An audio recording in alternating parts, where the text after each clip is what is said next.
ہمارے YouTube channel کو subscribe کریں اور بیل آئیکن کو پریس کریں تاکہ ہمارا رابطہ بحال رہے۔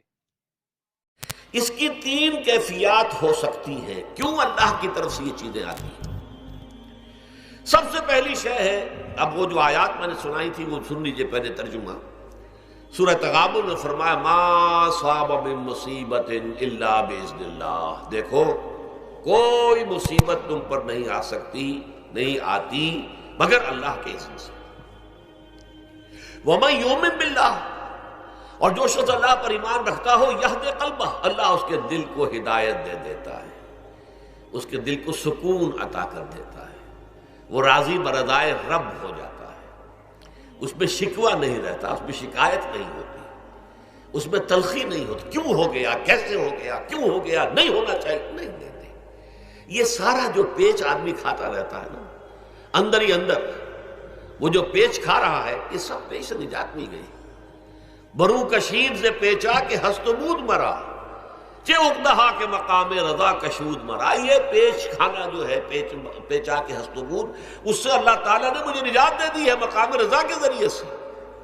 کتنے بڑے بڑے عقدے میرے حل ہو گئے اس مقام رضا سے، چے اقدہا کہ مقام رضا کشود میرا، میرے تو بہت سے عقدے اس سے حل ہو گئے۔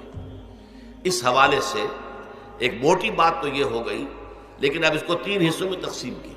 پہلی بات یہ کہ یہ اللہ کی طرف سے آزمائش کے طور پر آتی ہے۔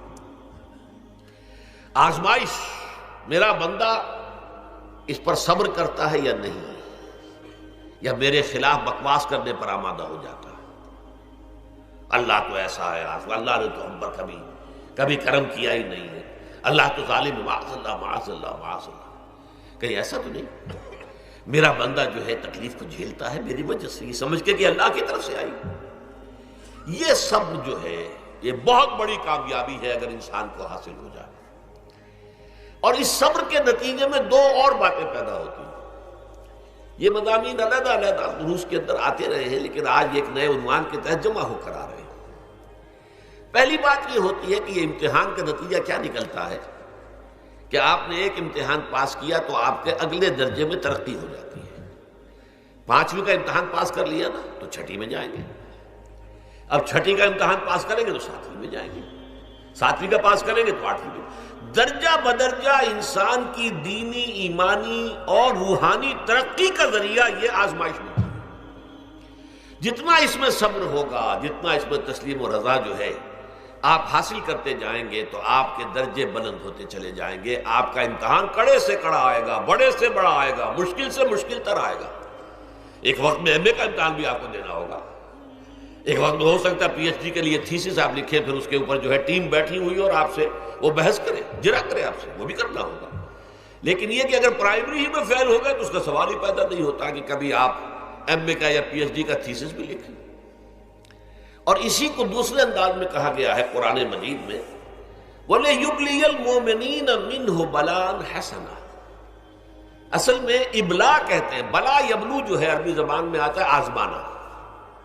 خلق الموت والحیات لیبلوکم ایکم احسن عملا، یہی معنی ابتلا کے میں، ابتلا یبتلی آزمانا۔ ابلا یبلی جو آتا ہے باب افعال سے، اس میں آتا ہے کسی کو کسی تکلیف میں ڈال کر اس کو نکھارنا، کہ اس کا جوہر نکھر جائے، اس کے اندر جو خیر ہے وہ اور چمک جائے، لوگوں کو بھی معلوم ہو جائے کہ یہ شخص اس مقام کا اہل ہے، اس کے اندر یہ صلاحیت ہے، اس میں یہ قوت موجود ہے۔ تو یہ گویا کہ اہل ایمان کی صلاحیتوں کو نکھارنے کے لیے اور ان کے درجات کی ترقی کے لیے بھی اللہ تعالیٰ دنیا کے اندر یہ مصیبتیں اور امتحانات جو ہیں آزمائش کے حوالے سے افراد پر بھی اجتماعی طور پر بھی لاتا ہے۔ اور ایک اس کا اور بھی ہے، اہل ایمان پر اس طرح کی ابتلا و آزمائش کی ایک نوعیت اور بھی ہے، اور وہ یہ ہے کہ جو بھی آپ سے غیر ارادی طور پر، یا یہ کہ آپ نے کوئی گناہ ارادی طور پر بھی کر لیا، اللہ تعالیٰ اس کی سزا اسی دنیا میں دے کر آخرت کی سزا سے محفوظ کر دیتا۔ گویا کہ اس سے بڑا خیر کیا ہوگا؟ یہاں کی سزا کیا ہے؟ جھیل لی آپ نے، بخار آ گیا، ٹانگ ٹوٹ گئی، چلیے 3 مہینے آپ بستر پر پڑے رہے نا، اور کیا ہوا؟ کچھ نہیں۔ لیکن یہ کہ آخرت کی سزا ملتی ہے، بہت عظیم ہوتی ہے۔ لہذا کفارہ بناتا ہے اللہ تعالیٰ گناہ، ان جو بھی گناہ ہو گئے، غلطیاں ہو گئی ہیں، ان کا کفارہ اللہ تعالیٰ بندہ مومن کے لیے، حضور کی ایک حدیث ہے، اس کا متن مجھے اس وقت یاد نہیں ہے، کہ مومن کا معاملہ عجیب ہے، اسے کوئی تکلیف پہنچتی ہے صبر کرتا ہے، وہ اس کے گناہوں کا کفارہ بن جاتا ہے، اور اگر کوئی خوبی ملتی ہے تو اللہ تعالیٰ کا شکر ادا کرتا ہے، اس کے درجات بلند ہو جاتے ہیں۔ تو یہ معاملہ جو ہے اللہ تعالیٰ کی طرف سے بندہ مومن کے حق میں خیر، کہ در حقیقت اس کے ان گناہوں کی پاداش کہ جو اس نے یہاں کر لیے ہیں، یہی دنیا میں دے کر دھو دیا جائے، پاک کر دیا جائے۔ جیسے آپ کو معلوم ہے دھوبی جو ہے کپڑے کو بھٹی میں چڑھاتا ہے، گرم پانی میں ڈالتا ہے، نہیں ڈالتا، تاکہ اس کا میل نکلے، اس کے آگے پٹکتا بھی ہے ذرا اس کو، تاکہ وہ میل اچھی طرح چھٹ جائے اس سے۔ اسی طرح اگر دنیا میں ہمارے میل چھٹ جائیں، دنیا میں اگر ہمارے گناہ دھل جائیں، تو یہ بڑے نفع کا سودا ہے، بڑے نفع کا سودا ہے، بڑے نفع کا سودا ہے۔